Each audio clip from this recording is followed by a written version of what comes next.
And are you refreshed? Good. Now what? So I've been into this about 6 months, so I'm an early person. I've been listening to you every morning, and the one thing that I'm having a struggle with is source energy. So I know that that is probably the biggest part. And when I'm meditating and trying to get in touch, I feel like I'm not allowing or receiving. Sometimes the flawed premise that you're beginning from is that I'm not in touch, I'm not in touch, I'm not in touch, I need to get in touch. And what if you were already in touch? What if you are an extension of source energy and you're already in touch? I guess logically I know that, and I know that the only thing that could keep you from in the moment resonating with source are thoughts that make you feel uncomfortable when you think them.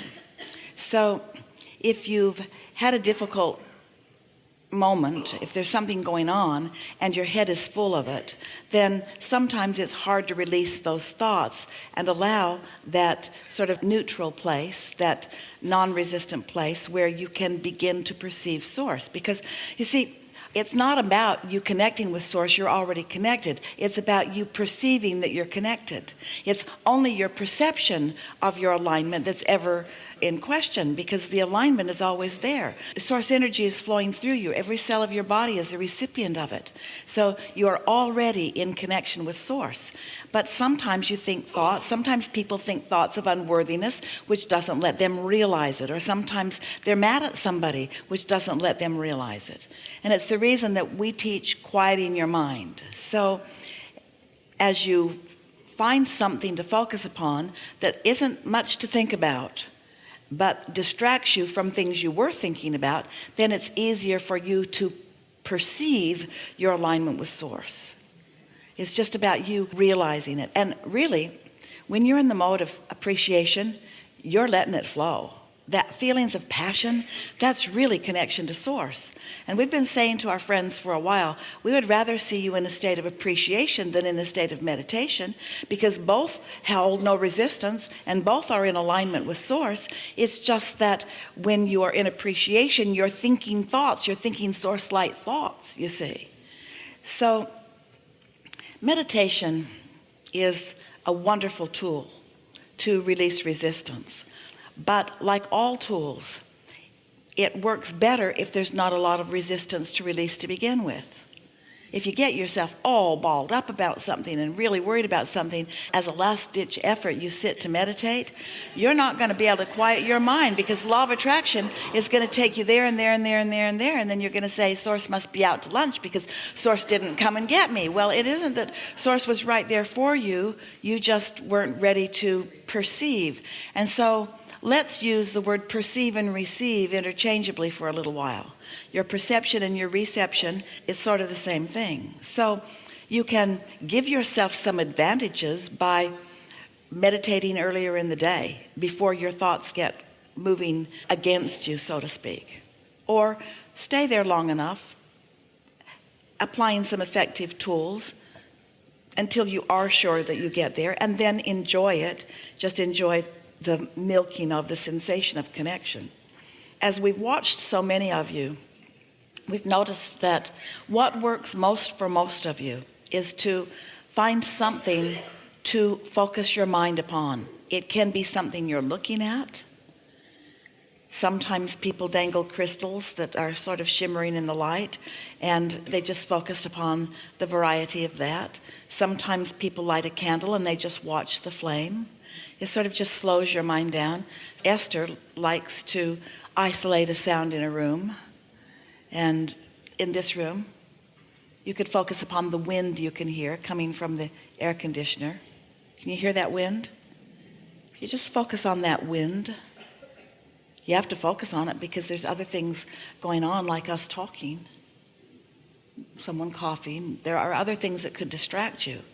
But if you keep bringing your mind back to that wind, not thinking about where it's coming from or what it is, but just listening to the sound of it, that's going to quiet your mind. And so the question is, do you have the ability to focus? Well, the answer is yes, and law of attraction makes sure that things get big enough that they're very compelling to focus upon. But the bigger question, the more important question is, do you have the ability to focus upon what you mean to focus upon? Could you look into a segment of something and focus upon what you want to focus upon? And that's what the value of meditation is. It teaches you focus. You're not going to find that feeling of connection with Source without focusing yourself into it, because most environments are not conducive to that. Most environments have enough unwanted things present in them. You see what we're getting at? It's a very unusual time that any of you could be conditional enough in your life that you could find a point in time or a place in time where everything that you looked at was so perfect that you could just look around and find harmony with Source. You focus yourself into your perception of Source by finding really subtle vibrations.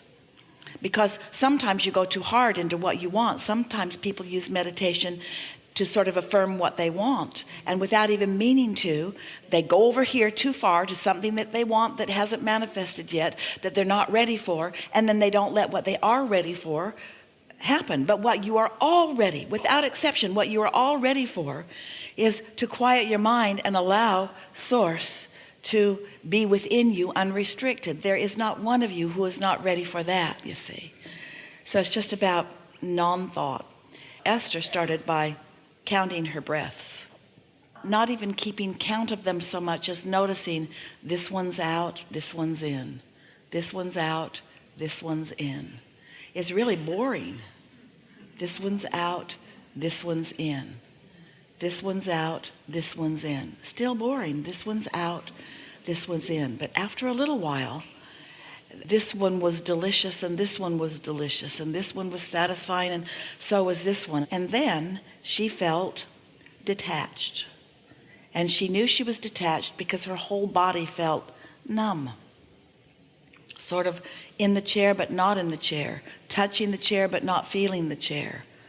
A very clear distinction between her toe and her nose, but she couldn't tell it. Because she was only focused upon in and out, in and out. Not even about lungs, not even about air. In other words, after a little while, it was just all vague. There was just no attention to anything. And when there's no attention to anything, then you're in pure concert with your Source. Now, you do that for a little while every day.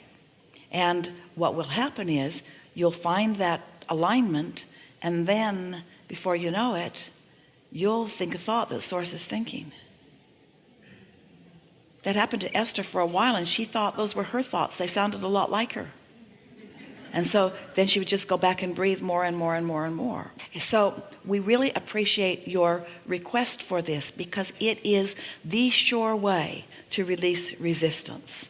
So we say release resistance, and then once you release resistance, what that really means is you've stopped momentum. You've stopped any contradictory, resistant momentum. Of course, you cannot stop the momentum of your Source. So in stopping resistant momentum, you've allowed the momentum of love. You've allowed the momentum of your inner being's attention and appreciation of you. You've allowed your inner being's appreciation of you, which translates into your own feeling of worthiness. You've allowed calmness. You're just allowing well-being, you see. And then off you go. Instead of forcing it. Say again? I think sometimes I try to force it. Think about that in light of what we've already been talking about. You've got some idea of what you want to achieve and why you want to achieve it. So you're looking for it and not finding it, and then you're messing up the readiness for what you're ready for.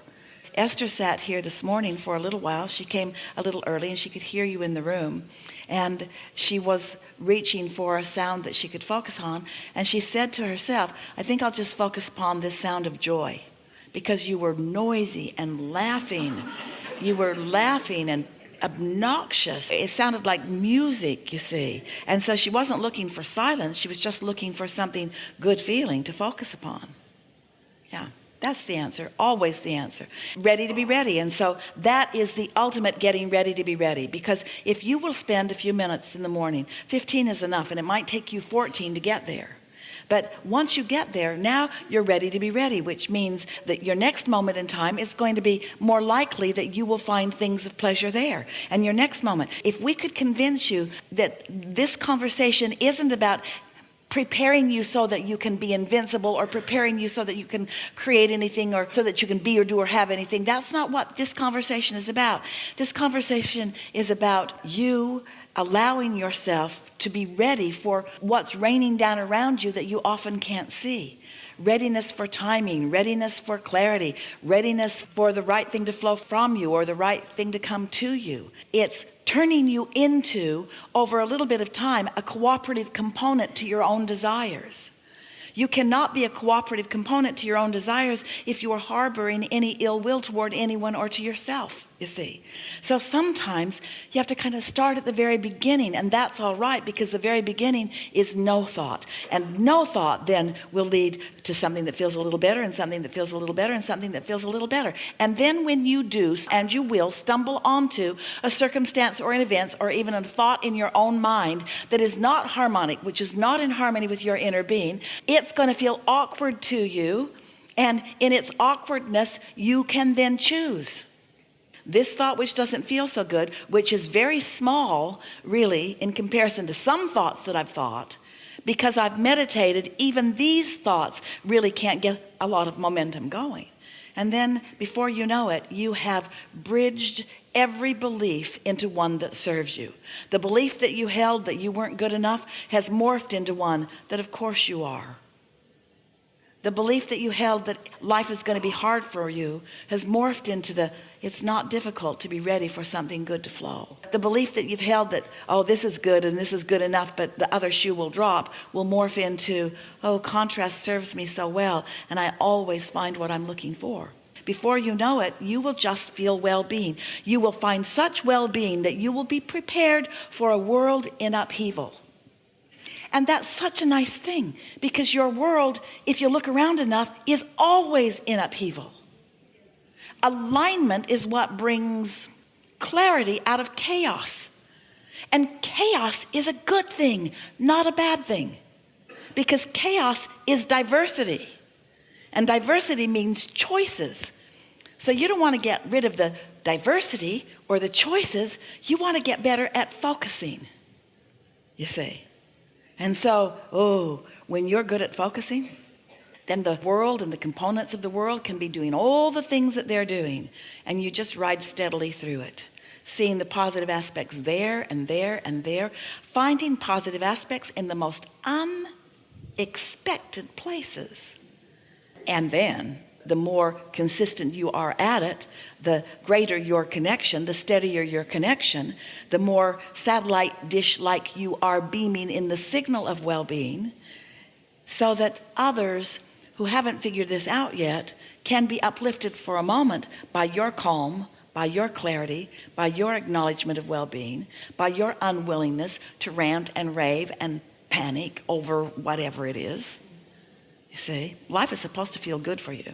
But these things are always true. You will never feel good if you don't have desires that you are allowing right now.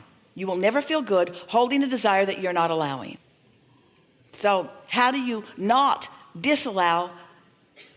By focusing on something that doesn't hold the negative framework. You are better in no thought than in trying to bring a negative thought to a positive thought.